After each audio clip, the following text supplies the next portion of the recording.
लेकिन आपने राम वर्सेस बाबर का मतलब सीधा ये है कि ये हिंदू मुसलमान का चुनाव है, आप कुछ मिलावट नहीं कर रहे हैं उसमें। मैं संजय जी से पूछ लेती हूँ, मैं संजय जी से नहीं कर रहे हैं सर, कर रहे हैं। इनका भी बाबर का फुल फॉर्म है। अच्छा, वो क्या है, क्या है बाबर का फुल फॉर्म? इनके बाबर का फुल फॉर्म भी है, हम आर से राष्ट्रीय सुरक्षा, अर्थव्यवस्था और महिला, राम, और इनका बाबर है भारी, बाबरी और रेपिस्ट। ये भारी, बाबरी और रेपिस्ट के साथ है। संजय जी वो कह रहे हैं जब असली वाला आईफोन आ जाएगा तो नकली वाले को कौन पूछेगा, वो आपकी नेत्री को नकली आईफोन कह रहे हैं। ये मुगालते में है सुचेता जी। बंगाल में टीएमसी को कह रहा हूं, आईफोन के नेतृत्व में 15 साल से सरकार चल रही है। वो एकदम असली, जांचा परखा हुआ, नाप तोल के देखा हुआ, दुख में सुख में हर घड़ी हर पल जनता के साथ रहने वाला एक ऐसा आईफोन है कि बंगाल की जनता अब उसको छोड़कर किसी और फोन के साथ जाने वाली नहीं है। और ये लोग क्या बात करते हैं भारतीय जनता पार्टी वाले, ये लोगों ने भाजपा शासित राज्यों की क्या अवस्था है देश में, ये छिपी हुई है क्या? सबसे पिछले पायदानों पर है, जहां जहां ये लोग 20 साल से सत्ता में हैं। ये कौन सा मॉडल दिखाना चाहते हैं? और बंगाल का एक जांचा और परखा मॉडल है, और यहाँ कोई हिंदू मुस्लिम नहीं है, सभी बराबर है, सर्वधर्म समभाव का शासन है, और सभी लोगों को बराबर सुविधाएं है, बराबर देखभाल है। और यही कारण है कि बंगाल में ये लोग जीत नहीं पाते हैं। 3 से 77 का गीत हर समय गाते हैं लोग, लेकिन 18 से 12 का जब इनको याद कराओ तो इनको चक्कर आ जाता है। बंगाल की जनता ने इनको जांच लिया है, परख लिया है, और इस बार इनको साफ कर देगी। ये लोगों को बांटने की राजनीति, समाज में विभेद सृष्टि करने की राजनीति, जनता को बार बार लाइन में लगवाने की राजनीति, जनता को बार बार परेशान करवाने की राजनीति। सुचेता जी मैं 10 सेकंड और बोलूंगा।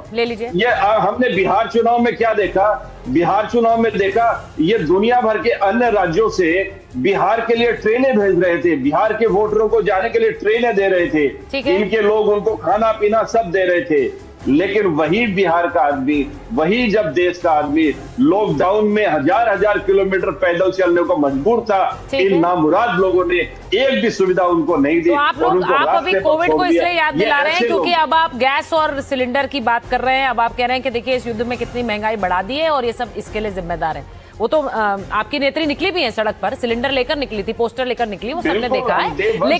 लेकिन मैं एक चीज कहना चाह रही हूँ, आज बड़ा दिलचस्प इस चुनाव में और आज की डिबेट में ये है कि सब लोग एक दूसरे को बी टीम कह रहे हैं कि ये देखिए ओवैसी साहब को बोलते हैं ये बी टीम है। अब आज उन्होंने कह दिया कि ये तो ममता और मोदी मिले हुए, उन्होंने कहा बीजेपी और टीएमसी मिले हुए हैं। अब सोचिए, अब ये बात, अब वहां पे टीएमसी आपकी पार्टी ये कहती रहती है कि देखिए ये इन्हें फायदा पहुंचा रहे हैं। पश्चिम बंगाल में मुस्लिम वोटिंग पैटर्न की भी मैं बात करूंगी, लेकिन इसी के साथ साथ एक बयान आपको दिखाना चाहती हूं, एक बयान ममता बनर्जी का जो कुछ साल पहले का बयान है, और उस बयान को बीजेपी नेता किरण रिजिजू ने सामने रखा और कहा कि ये देखिए ये किस तरह से पहले बयानबाजी करती थी और अब इनकी बोली कैसे बदल गई, जरा सुनिए। लोग हिंदी में समझते हैं, इसी के लिए मैं हिंदी में ही बोलना चाहती हूँ, ठीक है? नहीं, मैं हिंदी में बोलना चाहती हूँ इसी के लिए, तो अब आपको ध्यान में कुछ आएगा। सर मैं जो बोलना चाहती हूँ सर, ऑर्डर प्लीज।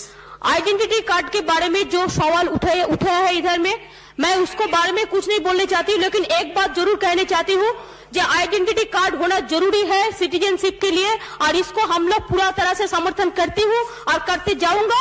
और सिटीजनशिप राइट बनाने होगा एक कंट्री में, और नहीं होगा तो ऐसा बूथ रिगिंग करके कैप्चर करके, और मनी पावर मसल पावर, आज जो माफिया पावर है, इसमें इलेक्शन नहीं होने वाला है आने वाला दिन में।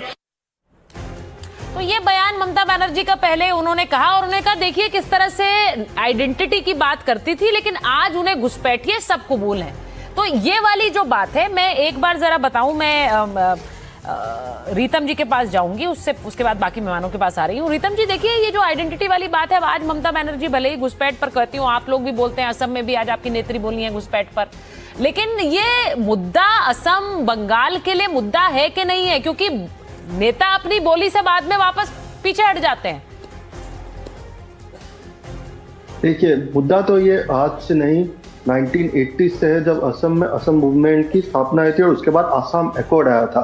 वैसे ही आसाम एकॉर्ड के बाद अगर हम पूरा वो सिलसिलेवार हम ये घटनाक्रम देखें, जब हमने यहाँ पे एनआरसी की प्रक्रिया शुरू की थी, वहाँ पे एक सकारात्मक एक प्रक्रिया कांग्रेस सरकार ने ली थी घुसपैठियों को निकालने के लिए। लेकिन फिर बीजेपी की जब सरकार आई तो उन्होंने क्या किया, उन्होंने एनआरसी को पूर्ण रूप से बंद कर दिया। उसके बाद उन्होंने सीए का काला कानून लाया। सीए का काला कानून लाने के बाद जो बांग्लादेशी हमने निकाले थे उनको वापस से भारतीय सिटीजनशिप दी है। और आप अगर तथ्यों के मामले में देखें, यूपीए टाइम में टोटल 88,789 बांग्लादेशी शिनाख्त करके हमने उनको वापस भेजने का पूरा प्रक्रिया शुरू किया था। लेकिन आज के डेट में बीजेपी सरकार ने लास्ट 10 साल में, ये होम मिनिस्ट्री का डेटा है जो उन्होंने राज्यसभा में पेश किया है, बस 14,000 बांग्लादेशी उन्होंने शिनाख्त किए हैं इलीगल और उनको भेज सके हैं। यही नहीं, माननीय हमारे देश के होम मिनिस्टर अमित शाह जी ने 2016 में और 2021 में असम में आके प्रॉमिस किया था कि जो बांग्लादेश के साथ हमारा बॉर्डर है उसको पूर्ण रूप से सील करेंगे। लेकिन आज हमें पता चला है कि असम का 400 किलोमीटर का आज भी बॉर्डर सील नहीं हुआ है और यही इश्यू वो बांग्लादेश में वो। ठीक है, ये आपका सवाल जो है वो मैं शहजाद जी से पूछ लेती हूँ, लेकिन उससे पहले ममता बनर्जी सीएम बन रही है कि नहीं बन रही है इस बार?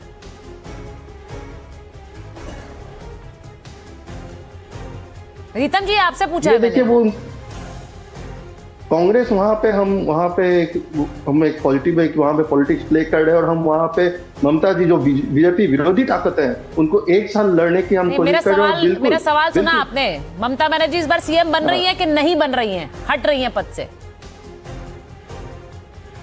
ये तो जो हमारे जब रुझान है, जब हमारे कांग्रेस के प्रवक्ता हैं आप सर, आप कांग्रेस पार्टी वहां ममता बनर्जी के साथ जा रही है क्या? पीछे से कुछ खेल हो रहा है क्या कि आप खुलकर बोल नहीं पा रहे कि वो सीएम नहीं बनेंगी, या फिर आप बोलना नहीं चाह रहे? क्या गड़बड़ क्या है? बोलिए ना भाई रीतम जी, पार्टी याद दिला दूं आपको आपकी। कांग्रेस वहाँ पे देखिए सारे सीटों पे वहाँ पे इलेक्शन खेल रहे हैं, हम वहाँ पे ये मुझे पता है सर। तो जो इलेक्शन के रिजल्ट के बाद ये होगा डिसाइड। अभी तो हम ये क्या मतलब है? आप भी बी टीम बन रहे हैं क्या टीएमसी की? एक और बी टीम आ गई है भाई शो में। देखिए अभी एक दूसरे के बयान बोल रहे, ये टीम बे टीम वो टीम, मुझे नहीं समझ आ रहा है। ये ममता के ओवैसी है, ये ममता के ओवैसी। ये अब कांग्रेस पार्टी खुलकर ये नहीं कह रही कि ममता बनर्जी ये चुनाव हार रही है या जीत रही है। क्यों शहजाद जी, आप क्यों इतना हंस रहे हैं? ऐसा एक्चुअली क्या है सुचरिता, आप और मैं और बाकी पैनलिस्ट जो है सब मिलेनियल है।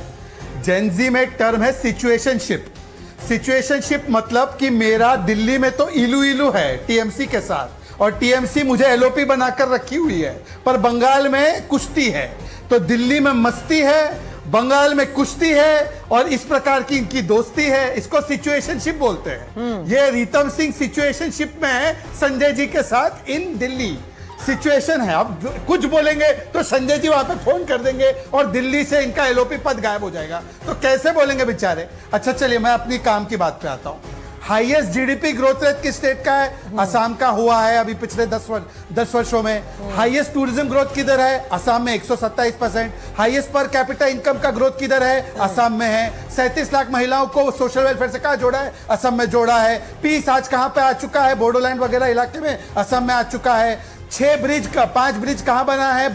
अपने ब्रह्मपुत्र पे, असम में बना है। किस प्रकार से हमने इन्वेस्टमेंट लाया है, लैंड पट्टा दिया है वहां पे लोगों को, और इनकी जमाने की क्या उपलब्धि थी? ब्लॉकेड, भाईजान को घुसा देना, मतलब बांग्लादेशी वोटर को घुसा देना, और केवल वहां पर भारी को संरक्षण देना। यही आसाम के लिए इन्होंने किया है। हाँ, बॉम्ब ब्लास्ट होते थे वहां पे, पीस नहीं होता था। नहीं, आज इन्होंने असम को बाय बाय बोल दिया था 1962 में। ये जो गमोसा मैंने पहना है ना, गमोसा का अपमान किया राहुल ने। मैं एक बार इस पर वापस आना चाह रही हूँ, जो बात अभी यहाँ पर हुई है। हर्षवर्धन जी, क्या लग रहा है आपको इस बार क्या चुनाव में? देखिए एक गठबंधन वहां हो गया है ओवैसी और हुमायूं कबीर के बीच, लेकिन बहुत से लोग ये चर्चा कर रहे हैं कि कांग्रेस भी इस पर विचार कर रही है कि टीएमसी के साथ जा सकती है। आपको कुछ तथ्य नजर आ रहा है इसमें? नहीं, देखिए मुझे नहीं लगता कि ममता बनर्जी कांग्रेस को हाथ लगाने वाली हैं। कांग्रेस को वो इतना इस्तेमाल करेंगे, नहीं लगा पाएगी। वो सीटों का अपना ऐलान कर चुकी हैं। वो अपना, देखिए इस मामले में ममता बनर्जी बहुत ताकतवर नेता हैं, बहुत स्ट्रांग लीडरशिप है उनकी। उनको कांग्रेस की कतई जरूरत नहीं है, और कांग्रेस अगर उनके साथ जाएगी तो उनका नुकसान ही करेगी। इसलिए वो बिल्कुल नहीं लेने वाली हैं। और वो तो सीधे सीधे 294 में से 291 सीटें उन्होंने कर दी 3 अपने सहयोगियों के लिए, और कांग्रेस की वहां कोई हैसियत नहीं बची है। ये भी तो सोचिए ना, 0 सीट वाली पार्टी है, कोई लड़ाई लड़ नहीं रही। राहुल प्रियंका कौन सी लड़ाई लड़ने गए, कोई बता दे। एक अधीर रंजन चौधरी थे, उनका भी क्या हाल कर दिया पार्टी ने सबको पाती। तो मुझे नहीं लगता है कि कांग्रेस कहीं से भी किसी भी तरह से कोई अस्तित्व में है वहां। सतीश जी बोलना चाह रहे। सतीश जी, मैं तो ये बोलना चाह रहा हूं कि अगर भारतीय जनता पार्टी ही कांग्रेस का साथ ले ले तब तो ममता नहीं बनेगी, ये तो मैं भी जानता हूं। और ऐसा भाजपा और कांग्रेस के बीच दिल्ली में आरोप भी लगा था कि कुछ साठगांठ चली थी। नंबर 1। नंबर 2, मैं ये कहना चाह रहा हूं कि जो शहजाद कह रहे हैं ना, राम वर्सेस बाबर, तो राम जी का तो नाम ले लिया, माता दुर्गा का नाम आपने लिया ही नहीं। हमको लगता है जो बंगाली मिजाज है ना, वो अभी भी आपसे थोड़ा दूर है शहजाद भाई। और तीसरी बात, अभी आइडेंटिटी कार्ड, ममता बनर्जी का एक बाइट दिखा रहे थे कि वो आइडेंटिटी कार्ड की बात करी थी। ये भी रिजिजू साहब का जो अगर ये ज्यादा प्रचारित हुआ, वो भी ममता के पक्ष में ही जाएगा, ममता बनर्जी के पक्ष में जाएगा। अब वो कह रहे हैं कि आपने दुर्गा माँ की बात नहीं की है, दुर्गा का स्वरूप, आप दुर्गा का स्वरूप देख रहे हैं क्या ममता बनर्जी में भी? नहीं, मैं नहीं कह रहा हूँ। नहीं, मैं आपसे पूछ रही हूँ। नहीं, अगर राजनीति के लिए राम वर्सेस बाबर का ये मामला बनाया जा रहा है, तो उसमें माता दुर्गा को भी शामिल करना चाहिए ना। शहजाद जी, मैं ये कह रहा हूँ। सुचारिता, मुझसे कहीं अधिक ज्ञानी हर्षवर्धन जी और सतीश जी है, जो दोनों जानते हैं कि प्रभु श्री राम ने रावण को हराने से पहले माँ दुर्गा की पूजा की। माँ दुर्गा और राम को अलग करना उसी प्रकार से जैसे बंगाल और बंगाली को अलग करना। प्लीज पर सतीश जी, मैं आपके पैर पर अपना सिर रखते हुए पूछना चाहता हूं कि Bengali versus Gujarati freedom fighter किसने किया?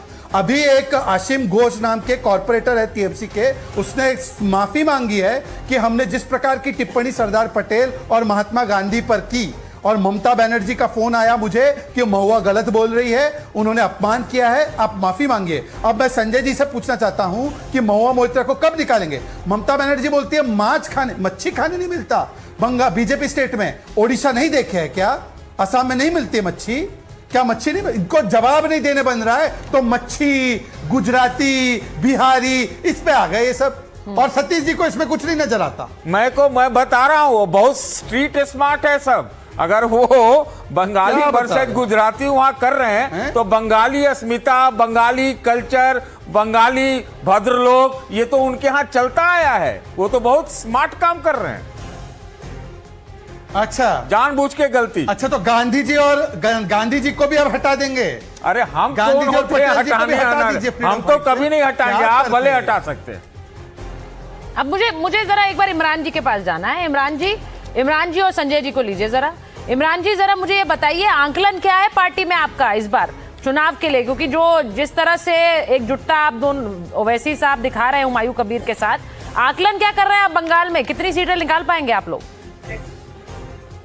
देखिए, कितनी सीटें निकाल पाएंगे ये तो पता नहीं। हम जनता के पास जाएंगे, जो मुद्दे हैं हमारे पास, जो बंगाल में जो दुर्नीति किया है मुसलमानों के साथ में, दलितों के साथ में, आदिवासी के साथ में, जैसे असद साहब ने एक मुद्दा उठाया आज बीड़ी बनाने वाले का, जो महिलाएं बीड़ी बनाती है, बंगाल में 180 रुपए दे रहे हैं, दूसरे राज्य में कितना देते हैं आप बताइए?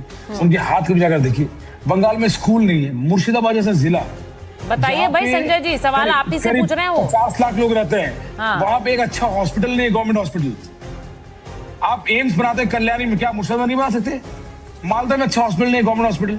सारे जितने भी बेचारे नौजवान हैं, वो स्कूल, यहाँ स्कूल नहीं है, अच्छी तालीम नहीं देते। बोलिए भाई संजय जी, वो कह रहे हैं मुर्शिदाबाद, मालदा में एक अच्छा अस्पताल नहीं है, सिर्फ वोट बैंक है आपके लिए।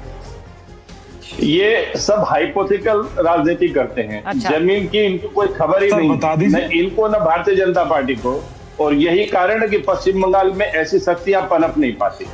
दीदी के आने के बाद हर जिले में सुपर स्पेशलिटी हॉस्पिटल। अरे चुप रहो मेरे भाई, तुम्हारे टाइम मैंने नहीं बोला। और दीदी के आने के बाद हर जिले में सुपर स्पेशलिस्ट हॉस्पिटल बने हैं। हर जिले में स्कूलिंग व्यवस्था, सामान्य हॉस्पिटल व्यवस्था, सारी चीजें अच्छी हैं, सारी चीजें अच्छी हैं। और यदि ऐसी आज तक हम क्यों जीत रहे थे? और हम फिर क्यों जीतेंगे? 4 मई को जब रिजल्ट आएगा, चौथी बार देश की सरकार बढ़ेगी और भारी बहुमत के साथ बनेगी। आप चुप रहिए, मुझे आपका जब आप रहते ही नहीं है मुर्शिदाबाद, इसका मतलब आप इसका बाद में करिएगा। आप रहने दीजिए, आप हैं मुर्शिदाबाद में, आप रहते नहीं है मुर्शिदाबाद में, आप रहते नहीं हैं। आप जब रहोगे लोकल लोगों से पूछेंगे, वो बताएंगे आपको। और अभी जब आपकी बारी आएगी तब बोलिएगा, आपकी बारी आएगी तब बोलिएगा, तब बोलने का मौका मिलेगा, तब बोलने का मौका मिलेगा। आप रहने दीजिए, आप रहने दीजिए, आप रहने दीजिए। आप जब रहोगे आप जानोगे। नहीं तो ये क्या इतना मुश्किल है समझना? नहीं, एक सेकंड, ये क्या इतना मुश्किल है समझना कि मुर्शिदाबाद में एक अस्पताल है कि नहीं है? मुझे समझ नहीं आ रहा। यहाँ इमरान सोलंकी बोल रहे हैं एक अस्पताल नहीं है, संजय जी कह रहे हैं आप रहते ही नहीं, आपको पता ही नहीं है। इनको सही में आइडिया नहीं है, ना इनको आइडिया है, ना भारतीय जनता पार्टी को आइडिया है। इनको जमीनी हकीकत का मालूम ही नहीं है। यही कारण है कि ऐसी वो कह रहे हैं मैं चैलेंज कर रहा हूँ, मेरे साथ चलकर दिखा दीजिए। संजय जी वो कह रहे हैं मैं चैलेंज कर रहा हूँ, अगर अस्पताल दिखा दिया आपने नहीं बनाया और आप सिर्फ वोट ले रहे हैं। आप जब इस डिबेट से निकलोगे तो अपने बगल में जो आपके बैठा होगा उसको बोलिएगा, वो लेकर चला जाएगा। आप रहने दीजिए। और यही कारण है सुचरिता जी, बंगाल में ऐसी शक्तियां नहीं पनप पाती है। ये लोग इसी झूठे बात करके ये लोगों को दिग्भ्रमित करते हैं, जिनका जमीनी हकीकत से कोई लेना देना नहीं होता। और ये बात करते हैं इसलिए इनकी सीट नहीं भी। अब मुझे पता चला है कि इनको 0.1% वोट क्यों मिला है, और अब मुझे पता चला इनके पास कोई ज्ञान ही नहीं। 0.2% ऐसे लोग हैं। 0.02% 21 में था सर, अब इस बार ज्यादा हो सकता है। इसलिए मिला इनको क्योंकि इनको जमीनी हकीकत का पता ही नहीं है। देखिए वो तो ताल ठोक कर कह रहे हैं कि इस बार वो सीटें निकाल भी रहे हैं, किंग मेकर भी बन रहे हैं, आपको उनके पास ना जाना पड़ जाए कहीं सरकार बनाने के लिए। बीजेपी कह रही है ममता भी नहीं आ रहे हैं और वैसी असदुद्दीन ओवैसी सिर्फ बयानबाजी कर रहे हैं।